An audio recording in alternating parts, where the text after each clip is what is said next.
그리스도인들을 어떻게 정의를 내리고 싶으세요? 누군가 여러분에게 그리스도인이 뭔데? 라고 만일 묻게 된다면 여러분은 어떻게 대답을 해주시겠어요? 어떻게 그리스도인을 정의를 내릴 수 있을까요? 혹시 제가 한 예를 들어볼까요? 그리스도인은 예수 그리스도의 구원하심을 입어 새로운 피조물이 된 존재, 이렇게 말할 수 있을 거예요. 그렇죠? 예수 그리스도의 십자가의 구원을 경험함으로 인하여 새로운 피조물이 된 존재가 그리스도인이다. 그렇게 말할 수도 있을 거예요. 혹은 여러 다른 형태로 그리스도인을 설명할 수도 있을 겁니다. 그런데 제가 오늘 주제와 관련해서 제가 한마디로 그리스도인을 정의한다면 이렇게 내릴 것 같습니다. 그리스도인은 하나님의 은혜로 사는 사람이라고 말이죠.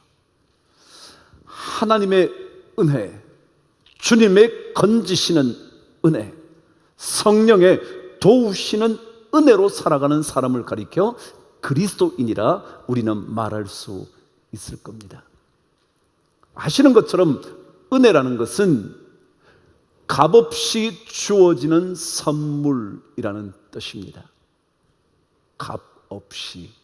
다시 말하면 대가를 지불하지 않고도 거저 주어지는 그 무엇, 이것을 가리켜 은혜라 말합니다.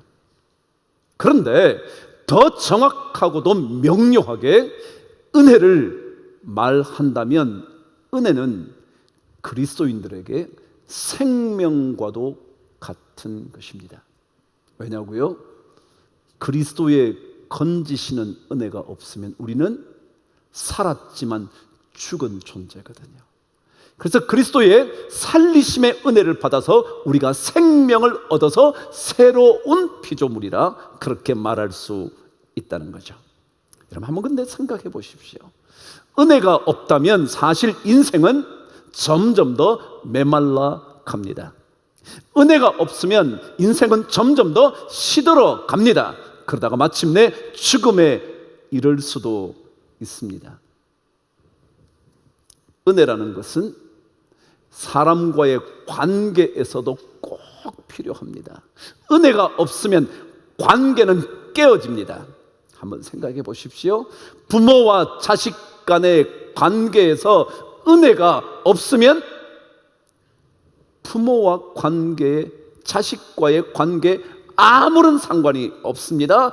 부부와의 관계도 마찬가지입니다. 등만 돌리면 남이나 다름없는 이 부부의 관계도 은혜가 없으면 그냥 깨어져 버리고 맙니다. 은혜가 없으면 상처를 고칠 길이 없습니다. 은혜가 없으면 서로 주고받은 아픔을 치유할 길이 없습니다. 은혜가 없으면 그래서 생명도 없습니다. 그렇기 때문에 히브리서 12장 15절은 이렇게 기록하고 있는 것입니다. 저와 함께 말씀을 읽습니다. 시작. 너희는 하나님의 은혜에 이르지 못하는 자가 없도록 해야 된다. 왜요? 하나님의 은혜에 이르지 못하면 우리는 전부 다 생명을 잃은 존재나 다름없기 때문에 그렇습니다. 하나님의 은혜를 경험하지 못하면 우리의 인생은 점점 더 메말라 가다가 시들어 가다가 마침내 죽음에 다다를지도 모르기 때문에 그렇습니다. 더더욱이 오늘 성경은 하나님의 은혜에 이르지 못하면 이런 현상이 생긴다고 이어서 설명을 합니다. 계속 읽어볼까요? 또 쓴뿌리가 나서 괴롭게 한다. 하나님의 은혜가 없으면 우리 안에 쓴뿌리가 자꾸 자라나서 마침내 우리의 모든 삶을 괴롭게 만든다는 거예요. 근데 여러분 여기에 쓰다는 단어는 뜻이 뭐냐면 독이 있는 이란 뜻입니다. 독이 있단 말이죠. 유독한 이란 뜻입니다. 말하자면 은혜가 사라지면 우리 안에 독이 퍼지기 시작합니다. 독이 퍼지면 어떻게 되죠? 생명을 잃죠. 그 단어입니다. 쓴뿌리라는 건 뭐냐면 우리 안에 점점 더 독이 자라나기 시작한다는 거예요. 은혜가 없으면 독이 점점 더 퍼져가기 시작합니다. 그래서 그것이 마침내 치명적인 독이 되어 생명을 앗아갈 수도 있습니다.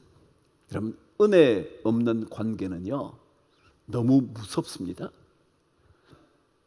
은혜가 없는 가정은요 무서운 공간입니다. 가고 싶지 않은, 머물고 싶지 않은 공간이 되어버리고 맙니다. 가정에는 은혜가 있어야 합니다. 무언가 덮어줄 수 있는 그런 공간이 되어야 합니다. 은혜라는 것이 값없이 주어지는 선물이라 그랬는데, 정말 가정 안에는 내가 한 것은 없지만 그 한 것 없음에도 불구하고 무언가 부어지는 것이 있을 때 그 가정은 따뜻한 가정이 됩니다. 그렇지 않으면 그 가정은 참으로 공포스러운 공간이 되고 마는 겁니다. 교회도 마찬가지입니다. 은혜가 없으면 성도들의 가슴에 쓴뿌리가 서서히 자라기 시작해서 독이 퍼져가기 시작합니다. 그 사람에게만이 아니라 그 누군가 옆에 있는 사람에게 자꾸 독이 전파되는 겁니다. 마침내 그래서 그 독으로 말미암아 교회 안에는 서서히 죽음의 그늘 같은 것들이 몰려오는 겁니다. 그런데 은혜가 있으면 그 공간은 밝게 빛나기 시작합니다. 은혜로 인하여 마음이 열려지기 시작합니다. 은혜로 인하여 무언가 새로운 꿈을 꿀 수 있게 됩니다. 그래서 하나님의 은혜는 그리스도인들에게 절대 없어서는 안 되는 가장 필수 요건이 될 겁니다. 하나님의 은혜는 생명을 건지는 구원의 은혜이기 때문에 그렇습니다. 여러분, 하나님의 은혜는요 그 어떤 것보다 거대합니다. 그 어떤 것보다 더 넉넉합니다. 어떤 죄악에도 하나님의 은혜를 이길 수 있는 죄악이 없습니다. 어떤 허물도 덮어줄 수 없는 하나님의 은혜란 존재하지 않습니다. 하나님의 은혜는 그만큼 거대해서 어떤 여러분의 죄악과 허물도 다 덮을 수가 있습니다. 그렇습니다. 하나님의 은혜는 그만큼 깊고도 넓습니다. 여러분, 돌아온 둘째 아들 탕자의 이야기를 기억하시고 계시지 않습니까?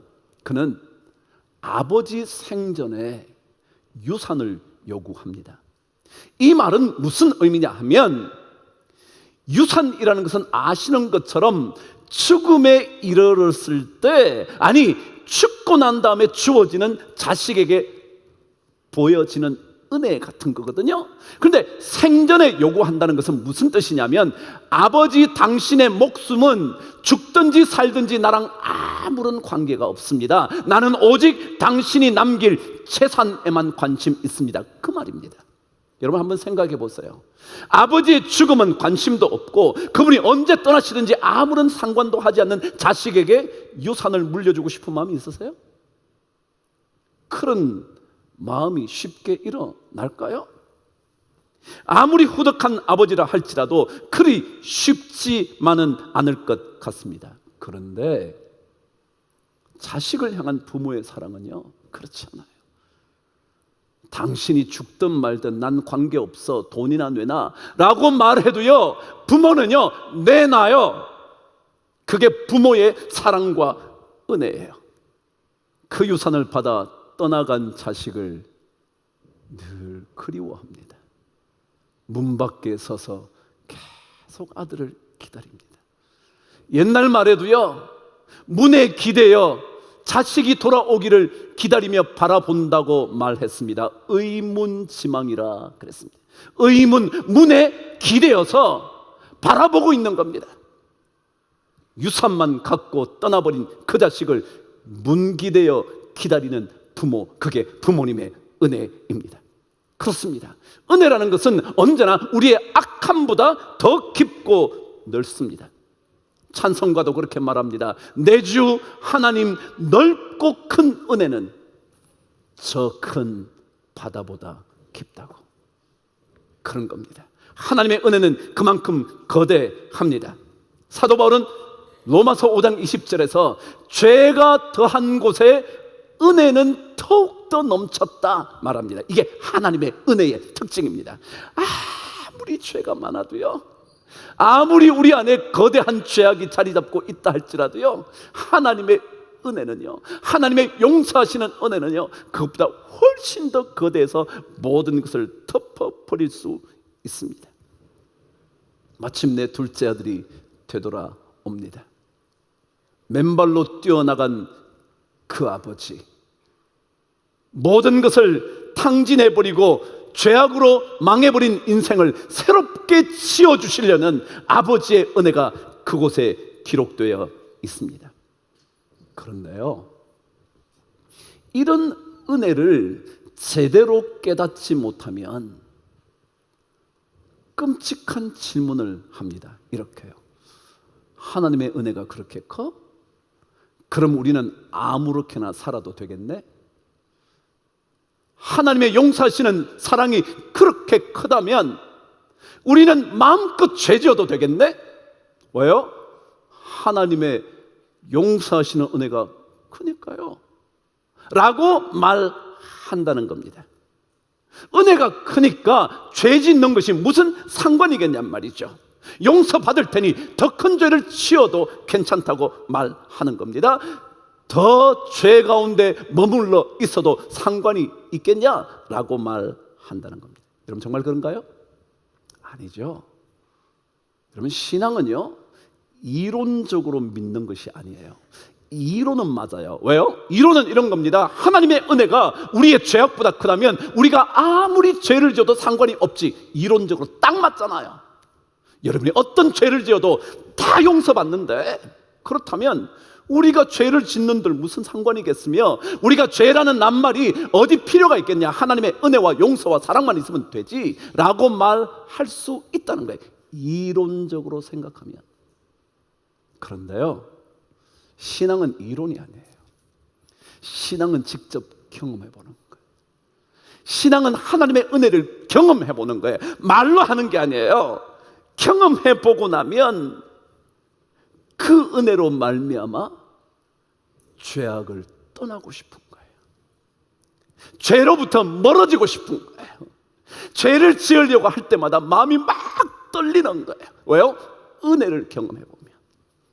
이론을 얘기하면 가시껏 못해, 하나님 또 용서할 텐데 그러겠지만, 은혜를 직접 경험해 본 사람은 죄악의 발을 담그려고 하면 마음이 막 어쩔 줄 모르는 겁니다.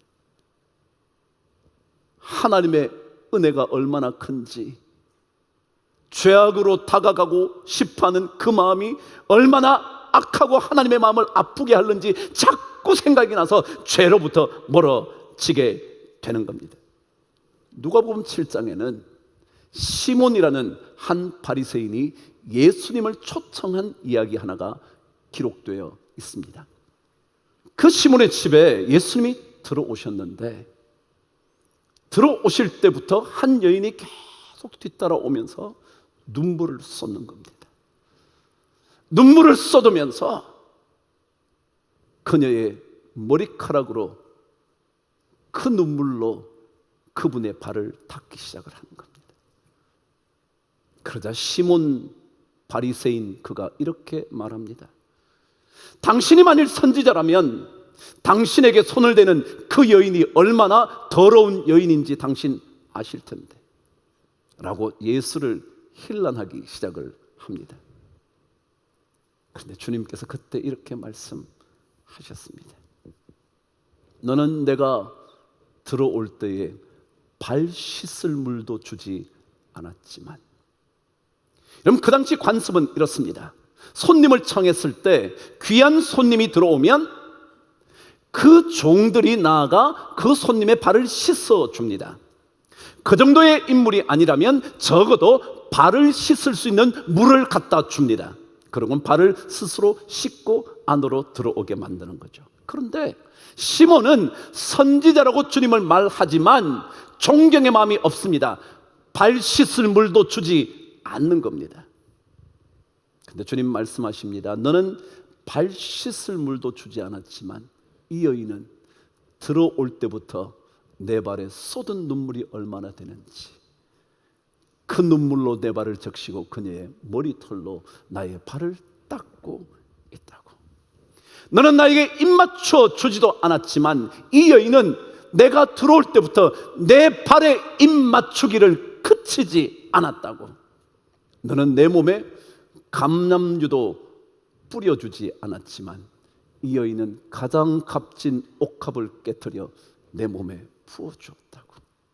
그러고는 주님께서 그 이야기의 결론에 누가복음 7장 47절 말씀을 기록해 두신 겁니다. 한번 읽어보실래요? 시작. 이러므로 내가 네게 말하노니 그의 많은 죄가 사하여 졌도다. 이는 그의 사랑함이 많음이라. 사함을 받은 일이 적은 자는 적게 사랑하느니라. 여러분, 은혜를 많이 받으면요, 그 죄악을 씻어준 그 은혜가 너무 커서 어떻게 갚을 수 있을까? 어떻게 더 헌신해 볼 수 있을까? 어떻게 내 자신의 삶을 변화시킬 수 있을까? 어떻게 주님을 더 사랑할 수 있을까? 자꾸 생각하게 돼요. 은혜를 받으면, 은혜를 더 크게 받으면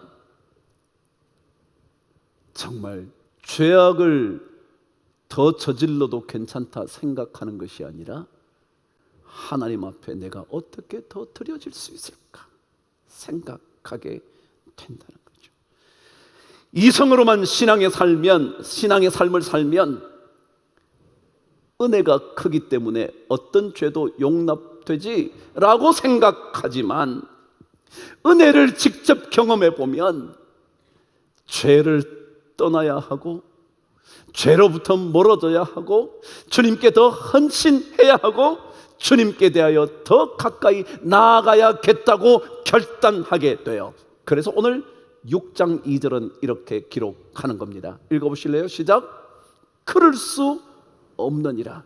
죄에 대하여 죽은 우리가 어찌 그 가운데 더 살 수 있겠냐.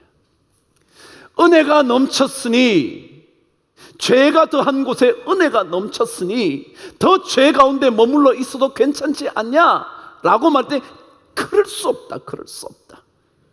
하나님의 은혜를 경험했는데 어찌 죄 가운데 더 머물러 있을 수 있겠냐. 여러분, 은혜는요 죄악을 넘어서게 해요. 죄악을 떠나게 하는 능력을 가지고 있어요. 죄에 대하여 더 이상 머물고 싶지 않아요. 죄악에 대하여 더 그 속에 살겠다고 말하지 않아요.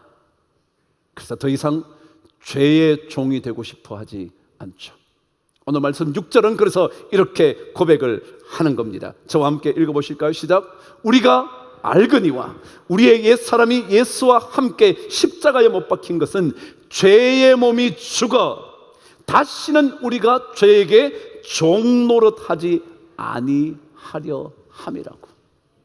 은혜를 경험하면, 십자가의 구원의 은혜를 경험하면 더 이상 죄 가운데 있으면 안 되지, 죄의 노예가 되면 안 되지, 죄의 종으로 살면 안 되지 라고 말하게 된다는 거예요.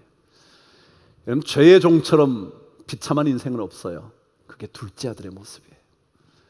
죄의 종이 되고 나면요, 아무리 모든 것을 가진 것 같아도 가면 갈수록 비참해지는 인생의 주인공이 돼요. 심지어 돼지가 먹는 쥐엄 열매도 먹을 수 없는 비참한 인생이 되고 말아요. 그러나 우리를 용서하시는 하나님의 은혜를 경험한 사람은 그리스도와 함께 영광스럽게 살고 싶어하는 거룩한 열망이 생기라는 거예요. 그래서 은혜를 자꾸 경험하면 죄로부터 멀어지게 되는 참 멋진 인생이 펼쳐져요. 곤도마리에라는 일본인이 이런 책 하나를 썼습니다. 인생이 빛나는 정리의 마법. 이런 거예요. 정리하는 거예요. 일본 사람이 깔끔하잖아요. 잘 정돈한단 말이죠. 그래서 정리를 잘하면 그 사람의 인생이 빛이 난다. 뭐 그런 얘기예요. 그 책은 정리를 잘 함으로 인하여 인생이 달라질 수 있다라는 이야기를 들려주면서 정리라는 것은 다른 것이 아니라 이런 거라는 거예요. 자기가 정말 간직하고 싶은 것이 무엇인지를 확인하고 난 다음에 그렇지 않은 것을 다 버리는 겁니다. 자기가 진짜 간직하고 싶은 그게 뭔가, 이건 내가 정말 갖고 싶어. 그러면 그렇지 않은 것을 포기하는 거예요. 버리는 거예요. 근데 우리는 아끼지도 않으면서 계속 갖고 있는 거죠. 그냥. 그래서 집이 좁아요. 그래서 큰 집을 가야 돼요. 그래서 못 가는 게 너무 억울해요. 근데 정리를 하고 나면 너무 남는 거예요. 막 이제 그 얘기예요, 그 얘기. 근데 그분이 정리를 하는 방법을 이렇게 말을 했어요. 물건 하나를 들고요, 그 물건에게 질문을 해본대. 뭐라고 질문하냐? 물건에게 너는 정말 내게 기쁨을 주는 거니? 이렇게 묻는 거래. 물건을 하나 들고 아니면 옷을 하나 들고 너는 정말는 내게 기쁨을 주는 거니? 이렇게 묻는데, 묻고 나서 자기가 생각해보고 뭐 별로 마음에 안 드는데 색깔도 칙칙하고 뭐 디자인도 좀 그렇고, 그러면 뭐 해야 된다고요? 빨리 버려야 된다는 거예요. 그게 정리라는 거예요. 너는 정말 나에게 기쁨을 주니? 라는 질문이요. 제가 그 글을 읽는데 그런 생각이 들대요. 죄악은요, 우리에게 기쁨을 주는 것 같지만 기쁨을 주지 못해요.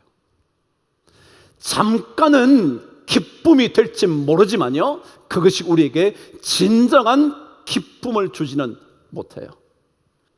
여러분들이 찬송가 불러보셨을 텐데요. 예수가 함께 계시니 시험이 오나 겁없네. 근데 그 다음 가사가 뭔데요? 기쁨의 근원 되시는 예수를 위해 삽시다. 기쁨은요, 주님께로부터 와요.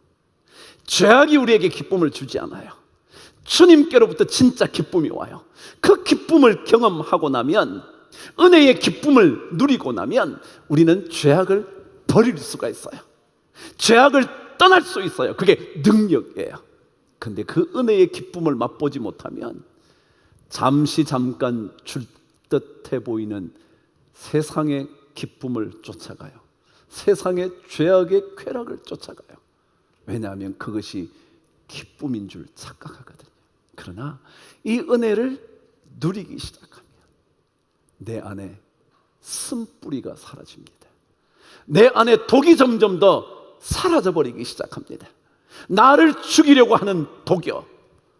여러분, 알코올 중독자는요, 마실 때만 즐겁지 못 마시게 되면 어떻게 된다고요?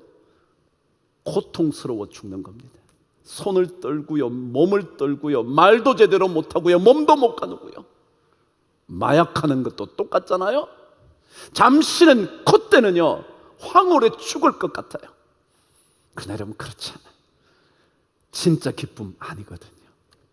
그러나 진짜 기쁨은 주님의 은혜를 경험할 때, 주님의 은혜가 내 안에 들어올 때 진짜 기쁨이 생겨요. 여러분과 우리 모두가 새은혜 교회에서 이 은혜를 마음껏 경험할 수 있게 되기를 바랍니다.